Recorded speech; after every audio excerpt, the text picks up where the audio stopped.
So you've just installed Home Assistant. Well, you did it a couple of weeks ago, and you've added a few light bulbs and a few little things that you kind of already had.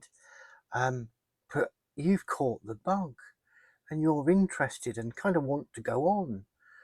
You need to be a little bit careful because your wife, girlfriend, partner is not quite sold on this. So you need to make sure you don't spend a fortune and you sneak things under the radar. So what do? Well, I know what you do. You go to AliExpress and look, there's a Zigbee temperature sensor for £2.30. We'll have a couple of those. Yeah, we'll have a couple of those. And there's a Sonoff one for £2.56, so you have some of those as well. And then you've got a vibration sensor, and you think you could put that at the back door, so when the dog scratches to go out, it'll put an alarm, and he won't do what he does by the back door. And then there's curtains. You can make the curtains because it's such a hard life having to get up and draw the curtains and undraw the curtains, and it's just a struggle. Bit much, might not get that one in. Unplug, 32 quid, that's quite a lot of money. Is it EU safety? You're not really worried about that, you're more looking at the 32 quid. Or perhaps one of these, £1.90 for a Zigbee plug, we'll go for that instead. Okay, is there anything else we need? Well, I think there might be a beard jacket. No, because she'd notice. Well, she'd notice you filling it up and walking around with it all the time. So, perhaps not this time. Okay, while you're thinking about the beer jacket and how useful it would be, let's roll the credits and show you two other little things you're going to need that are going to make this all wonderful. And it's not a beer jacket.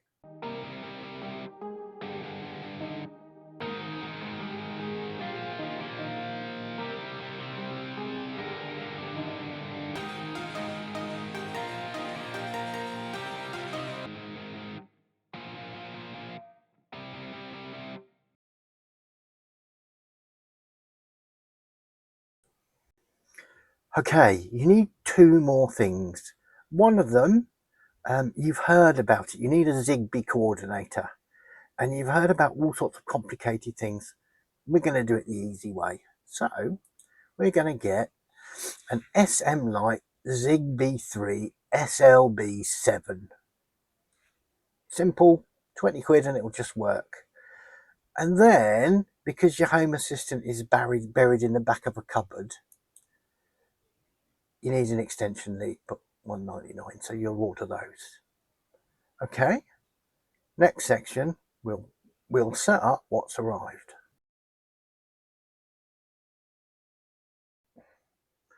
So the first thing to arrive was the coordinator, the SLZB 07. So you're taking it out of the box, and the next thing you need to do is put it together. So that was quick, so it's all put together. Now you've started looking online about it, and you're not sure if you can do it now or not, because it says it's insulated against radio interference, so you don't need to put it on a extension cable. So you might set it up now and add the extension cable in later. So you're going to do that. So let's plug it in to your computer with Home Assistant running on it.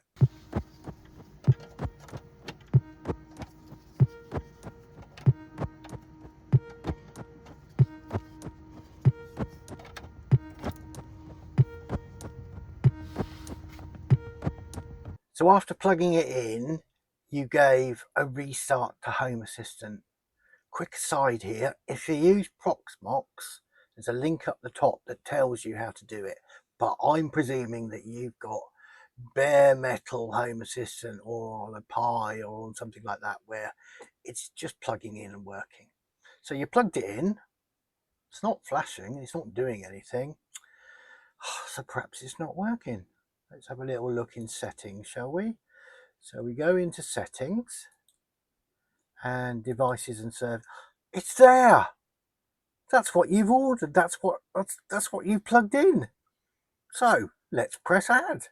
see what it does. Do you want to set this up? Yes, I do. Of course I do. So when the other stuff arrives, I can make it just work.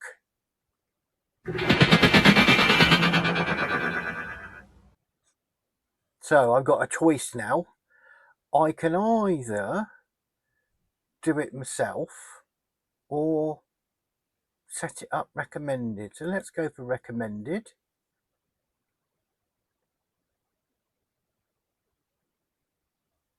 While it's searching for a clear network, there's a link at the top of the screen that explains a bit more about Zigbee and what you need to do and kind of stuff like that. But you're just beginning, so you're not going to worry about walls and reflections and kind of stuff like that. That video is for when you've got a few devices.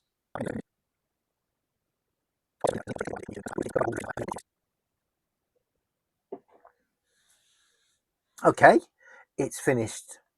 So we can give it a device name. Texas Instruments is as good as any. You could call it coordinator if you want. And if you've set up areas, you could put it in an area. Well, I bet you haven't yet. Again, I'll try and put a link up there that sets up areas. So let's go skip and finish. And Zigbee ZHA is set up. So now we've got to wait for some Zigbee devices to arrive. Let's hope it's not 6 weeks again.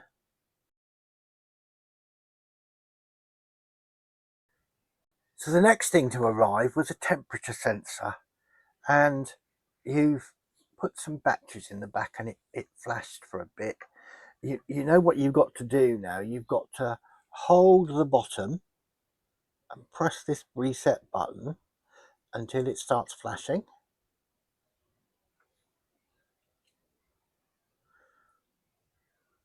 Like that. Then in Home Assistance, add devices by this device. Make sure your device is in pairing mode, which it is. It's found something. Device is ready for use. Again, if you're organized, you could put an area. So I'm going to put that in the bathroom because at least I've set that up. Okay, so I then go back here. I've got this connected device, which it says it's 18.5 degrees. Its humidity is 32.3 and its battery level is 100%. That was easy. I wonder if I can rename it because we need to have it a better name. So if I press reconfigure, will that do? Oh no, I shouldn't be doing that. Let's see if we can find it. Well, there it is. So let's click on this one. Okay, well, let's give it a name and call it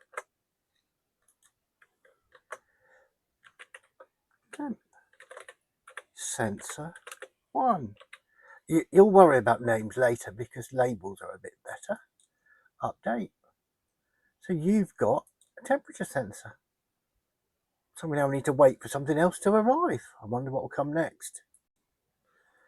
So the next thing to arrive is this presence sensor, and you've put the batteries in it. And this one's got an on-off button. You're going to need to switch it on and off. So let's switch it on. So it's on now, and then we need to press this button in. Okay, until it starts flashing again.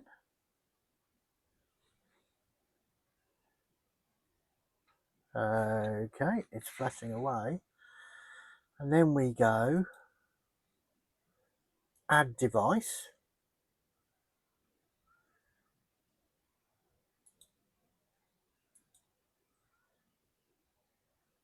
It's found something else.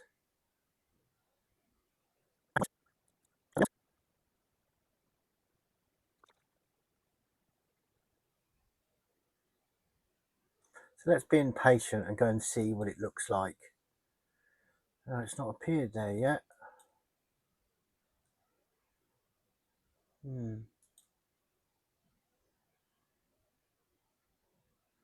Is it still working? Oh, you've fallen all the way out now, so we want to go down and find it. Oh, 2 devices. what's happened. It doesn't seem to like it.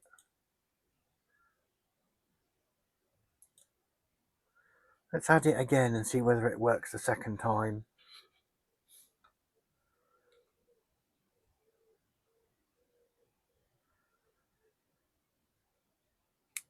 Pressing the button, it's flashing now.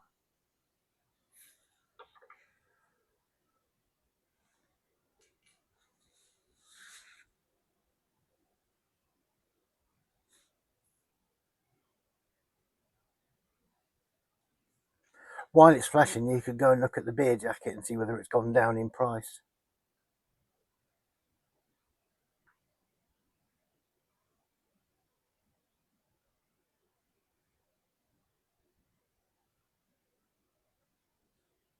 There we go.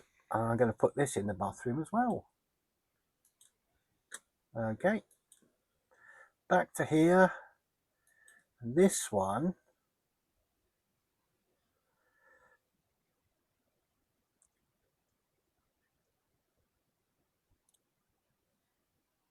And this one has is actually a door sensor. It's not a presence sensor. So there was another bit in the box, but you weren't quite sure what to do with that. So if I move the sensor closer, you can see it opens and closes. I should read the boxes better, shouldn't I?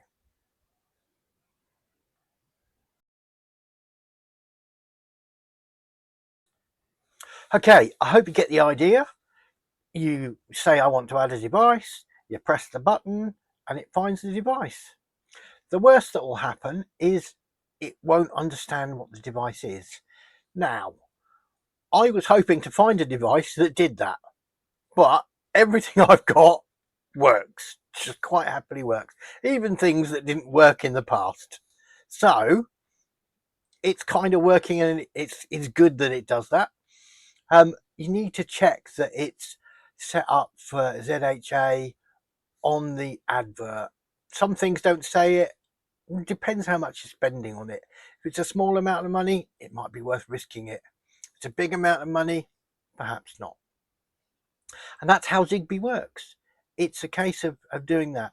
As I said, Zigbee is a lot more, it's a lot bigger than kind of just what we've done here, because it requires communication between devices. It creates a mesh around your house.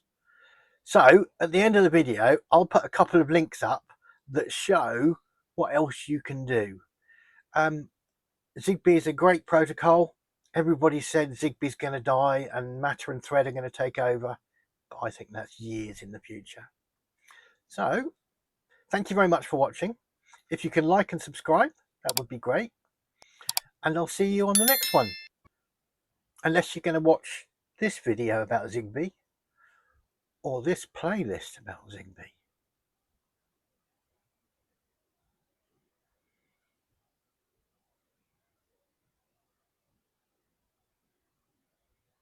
See you on the next one.